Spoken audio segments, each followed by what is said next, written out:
la peur d'être soi, la peur d'être vrai. Tout simplement parce qu'on n'a pas envie d'être vu.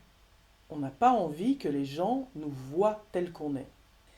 Et ça peut même se voir physiquement, cette peur-là. C'est-à-dire que quand on a cette peur-là, on va chercher des moyens physiques de ne pas être vu. Donc on peut avoir tendance à marcher avec les épaules baissées, à se tenir debout avec les épaules baissées, à baisser le regard, à ne pas regarder les gens dans les yeux.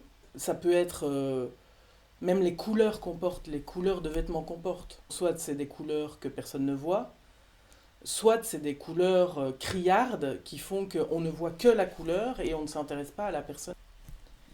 Moi, par exemple, quand j'étais ado, quand j'avais 17-18 ans, j'avais une tendance à m'habiller en rouge mais pétant, de la tête aux pieds.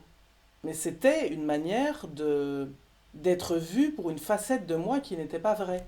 Alors je dis pas que tous les gens qui mettent du rouge ne sont pas vrais, c'est pas ça.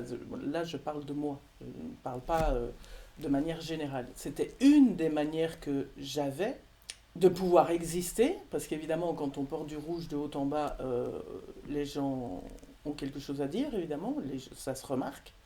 Mais par contre, c'était une manière de me montrer sans avoir à partager qui j'étais vraiment. C'est une manière que j'avais trouvée pour me cacher, mais en étant à la vue de tous. Parce que c'est ça, quand on a peur d'être soi, on va trouver tous les moyens possibles et inimaginables pour pouvoir se cacher, mais au grand jour. Et on va endosser un ou des personnages d'ailleurs. On va accepter de jouer des rôles. Moi, le rôle que je jouais, c'était clairement celle qui n'a pas peur de porter du rouge parce qu'elle s'assume complètement. Il était fort. Il était fort. Il était très réussi ce rôle-là dans ma vie. Les rôles qu'on accepte de jouer pour pouvoir endosser des personnages comme ça qui ne sont pas vraiment nous, c'est ce qui va devenir un faux self. Même nous, en fait, même moi, j'y croyais à cette version-là de moi.